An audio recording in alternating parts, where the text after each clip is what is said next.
யார் யாரோ வாழ்வீரே சிலுவையை கண்டீரோ, சிலுவைக்காய் பணி செய்ய வாரீரோ. கிறிஸ்துவுக்குள் பிரியமானவர்களே, மரணத்தை ஜெயித்து உயிரோடு இழந்த ஆண்டவர் இயேசு கிறிஸ்துவின் நாமத்தினாலே எஸ்எம்பிஎம் என்ஜிபிஎம் மிஷனரி இயக்கத்தின் சார்பிலே உங்கள் அனைவருக்கும் அன்பான வாழ்த்துலை வணக்கத்தையும் கூறி, எழுந்து கட்டுவோம் வாருங்கள் என்கிற நிகழ்வுக்கு உங்களை அன்போடு கூட வரவேற்கிறேன். ஆண்டவரின் கிருபையினாலே இந்தியா முழுவதும் சுமார் 158 பணி மையங்களிலே 270 மிஷனரிமார் ஆண்டவருடைய நற்செய்தியை அறிவிக்கிறார்கள். இதுவரையிலையும் செய்த ஊழியத்தின் விளைவாக சுமார் 8850 பேர் முதல் தலைமுறை கிறிஸ்தவர்களாக ஞானஸ்நானம் எடுத்து சுமார் 870 கிராமங்களிலே இயேசுவை ஆராதிக்கிறார்கள். 59 கிராமங்களிலே ஆலயங்கள் கட்டி பிரதிஷ்டை செய்திருக்கிறோம். 8 இடங்களிலே நம்முடைய விசுவாச குழந்தைகளுக்கு என்று சொல்லி விடுதி நடத்துகிறோம். இந்த விடுதிகளில் 458 குழந்தைகள் படிக்கிறார்கள். அதே போல் 22 இடங்களில் டியூஷன் சென்டர்ஸ் நடத்துகிறோம். பகல் நேர பராமரிப்பு நடத்துகிறோம். அருமையானவர்களே, கடந்த 76 மாதம் ஆயிடுத்து இந்த ஊழியம் ஆரம்பித்து. 42 வருஷமாக மிஷினரி ஊழியத்தில் இருந்தாலும் ஆண்டவரின் அழைப்பின் பேரில் ஆரம்பிக்கப்பட்ட இந்த மிஷினரி ஊழியம் ஆரம்பித்து 76 மாதங்கள். இந்த 76 மாதங்களாக எங்களை ஜெபித்து இந்த ஊழியங்களை ஆதரிக்கிற உங்களுக்காக நாங்கள் அதிக நன்றி செலுத்துகிறோம். உங்களுடைய ஜெபம், உங்களுடைய தியாகமான காணிக்கை எங்களை ஊக்குவிக்கிறது. அருமையானவர்களே, ஒவ்வொரு நாளும் விடிய காலம் 4:30 மணிக்கு எழுந்து 8 மணி வரையிலேயும் ஆண்டவரே, எங்களுடைய இந்தியர்கள் ஒவ்வொருவரும் ரட்சிக்கப்பட வேண்டும், இந்த இந்தியர்களிலே ஒருவர் கூட நரகம் போகக்கூடாது, செய்கிற ஊழியங்கள் 100% பலன் கொடுக்க வேண்டும் என்று கண்ணீரோடு கூட ஆண்டவருடைய சமூகத்தில் ஜெபம் பண்ணுறோம். ஒவ்வொரு மாதமும் ஜெபத்தை கேட்கிற ஆண்டவர் 300 400 500 பேர் திருமுழுக்கு எடுத்து ஆண்டவரின் கிருபையினாலே கடந்த மார்ச் மாதத்தில் 260 பேர் திருமுழுக்கு எடுத்து 11 புதிய கிராமங்களில் சபைகளை உருவாக்குவதற்கு ஆண்டவர் உதவி செய்திருக்கிறார்.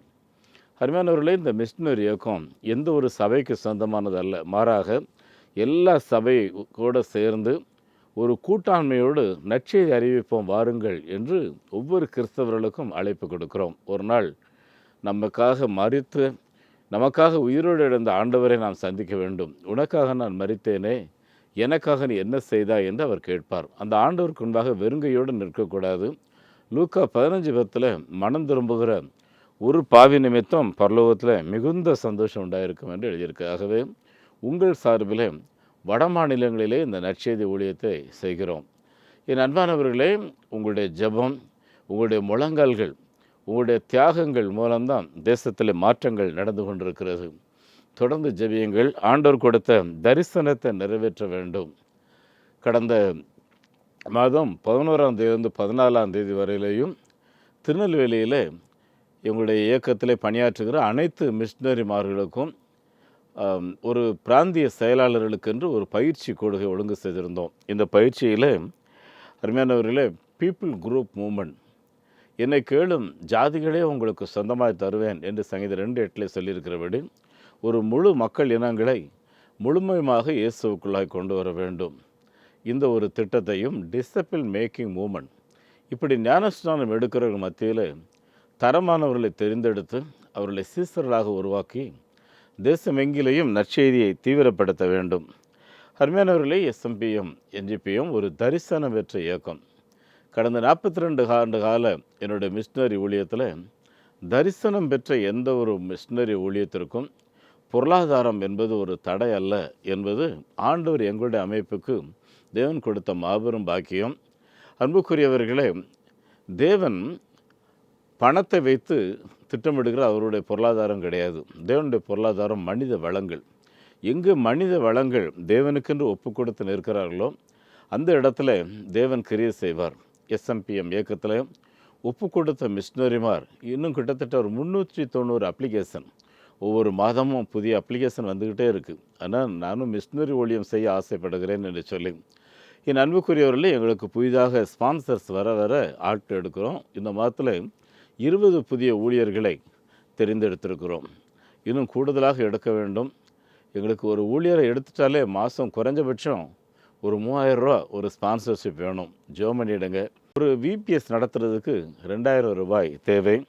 அருமையானவர்களே, கர்த்தர் சித்தம் இருந்தால் அந்த ஒரிஷா சத்தீஸ்கர் பார்டரில் ஒரே இடத்துல ஒரு 5000 குழந்தைகளை கூட்டி வைத்து அவர்களுக்கு சிறுவர் கொடுகை நடத்த திட்டமிட்டிருக்கிறோம். ஜெபித்து கொள்ளுங்கள். விதமான குழந்தைகளை படிக்க வைக்கிறதுக்கு 600 ரூபா வாங்குகிறோம். நீங்கள் ஒரு குழந்தைக்கு சப்போர்ட் கொடுத்தீங்கன்னா அந்த குழந்தை எங்கே படிக்குது, அந்த குழந்தையினுடைய டீட்டெயில்ஸ் எல்லாம் உங்களுக்கு கொடுத்துட்டு நீங்களை ஜெபிக்கணும். அதோடு கூட மாதம் ஒரு முறை குழந்தைகளை குறித்த ஒரு அறிக்கையை அனுப்பி வைப்போம். அது மாத்திரம் அல்ல, நம்முடைய விசுவாசிகள், நம்முடைய குழந்தைகள் முறையாக கல்வி கற்கிறது மாத்திரம் இல்லாமல் இந்த கம்ப்யூட்டர், டெய்லரிங், அப்புறம் முதியோர்களுக்கு அடல் லிட்ரேசி மூலமாகவும் கல்வி கற்றுக் கொடுத்து ஒரு ஒரு டோட்டல் டிரான்ஸ்ஃபர்மேஷன் என்று சொல்வார்கள். ஒருவன் கிறிஸ்துவுக்குள் வந்தால் பழையவைகள் எல்லாம் ஒளிந்து போய்விட்டன, எல்லாம் புதிதாகிவிட்டன என்று சொல்கிற அந்த வசனத்தின் அடிப்படையில் அன்புக்குரியவர்களே, அவர்களுடைய முழு மாற்றத்துக்கும் உதவி செய்து கொண்டிருக்கிறோம். ஜெபித்துக் கொள்ளுங்கள். ஆண்டவர் உங்களை நடத்துகிறபடி இந்த ஊழியங்களை ஆதரியுங்கள். எங்களுடைய வங்கி எண்ணை குறித்து வைத்துக் கொள்ளுங்கள். Nehemiah new generation partakers movement, NGPM, State Bank of India, Thiruvancheri branch. Account number 42 17 80 20 691. IFSC code SPIN 0061767. அதே போல் salvation mission partaker movement SMPM, Canara bank, Chennai Selaiyur branch. Account number 12 00 34 54 94 90. IFSC code CNRP 005652.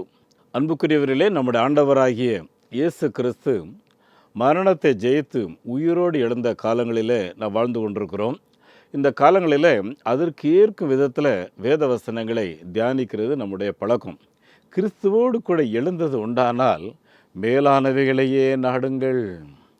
என் அன்புக்குரியவர்களே, கீழானவைகளை பார்த்து சாக்கடைகளை தோண்டி தோண்டி அந்த நாத்தத்திலே வாழ்கிற வாழ்க்கையில் நிம்மதி கிடையாது, சமாதானம் கிடையாது. பார்த்துக்குங்க, இருதயத்துக்குள்ளே எப்போ பார்த்தாலும் ஒரு தோல்வி தான் இருந்துக்கிட்டே இருக்கும்.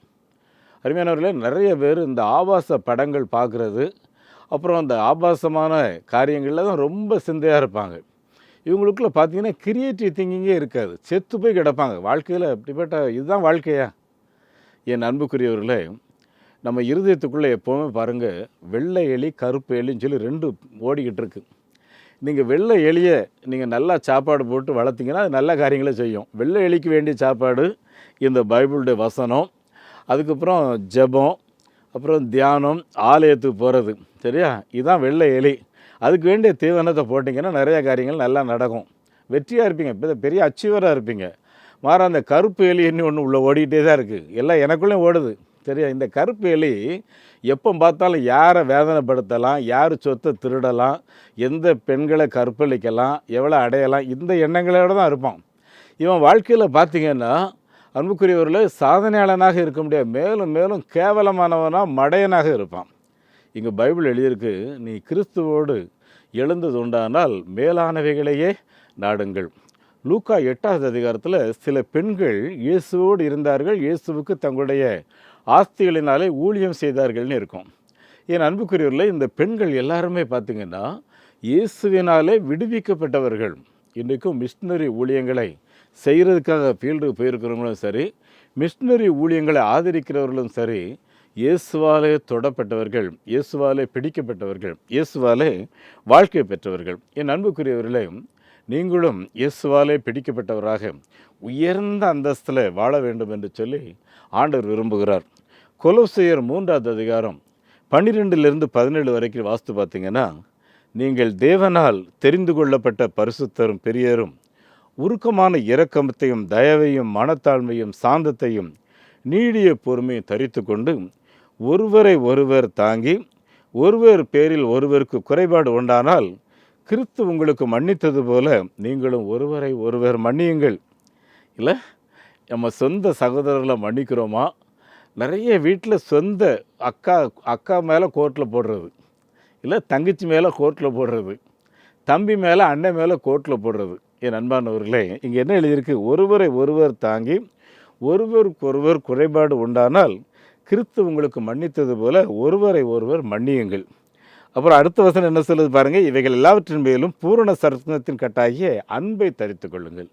இந்த லவ் இருக்குது பார்த்தீங்களா, இதை மட்டும் நீங்கள் பணிந்து கொண்டு வாழுங்கள். அதுக்கு மேலான கேடானவைகள் நினச்சாங்கன்னா அவங்க தான் கெட்டு போயிடுவாங்க. இல்லை உங்ககிட்ட இருக்கிறதெல்லாம் எடுத்துக்கிடணும்னு நினைக்கிறாங்களா, வச்சுட்டு போங்க. எனக்கு தெரிஞ்ச ஒரு அண்ணன், அவர் கல்யாணம் அன்னைக்கு ராத்திரி ஒரு வெள்ளை பேப்பரில் கையெழுத்து வாங்கி போயிட்டான். இருக்கிற சொத்தெல்லாம் அண்ணன் தம்பி எல்லாரும் சேர்ந்து பங்கு போட்டு இவருக்கு ஒன்றுமே கொடுக்கல. அவர் கல்யாணம் அந்த பொண்ணு வீட்டில் உள்ளவங்க பார்த்தீங்கன்னா அட்வொகேட்டு, அப்புறம் எல்லா போலீஸ் ஆஃபீஸர்ஸ் வேறு. அவங்க சொல்கிறாங்க, நாங்கள் இந்த கேஸ் எல்லாம் பார்த்துக்குறோம், நீங்கள் கையெழுத்த மட்டும். அவர் என்ன சொல்கிறாரு, அவங்களுக்கு வேணும் போல் இருக்கனால எடுத்துக்கிட்டாங்க, போகிறாங்க, விடுங்க. என்னையை படிக்க வச்சுருக்காங்க, கடவுள் என்ன நடத்துவார். இன்றைக்கி அவருக்கு ஒரு 3000 கோடி ரூபாய் சொத்து இருக்கும். ஆனால் அவங்க பார்த்தீங்கன்னா இன்னும் ஒரு சின்ன கடை தான். அதனால் நல்லா கவனிச்சுக்குங்க, அன்பை தரித்து கொள்ளுங்கள். அது நமக்கு பெரிய ஆசீர்வாதத்தை உலகத்துலேயும் கொடுக்கும், மேலும் கொடுக்கும். எல்லாவற்றும் மேலே இந்த 15 வசனம் எழுதியிருக்கு, தேவ சமாதானம் உங்கள் இருதயங்களை ஆளக்கடவது, இதற்கென்று நீங்கள் ஒரே சரீரமாக அழைக்கப்பட்டீர்கள். அப்புறம் கடைசியாக 17 வசனம் எப்படி முடியுதுன்னா, வார்த்தையினாலும் கிரியையாவது நீங்கள் எதை செய்தாலும் அதை கர்த்தராகிய இயேசுவின் நாமத்திலே செய்து அவர் முன்னணியில் பிதாவாகிய தேவனை எப்பொழுதும் ஸ்தோத்திரியுங்கள். என் அன்புக்குரியவர்களே, இந்த அனுபவம் தான் நம்ம எல்லாருடைய வாழ்க்கையிலே ஒவ்வொரு நாளும் இருக்க வேண்டும்.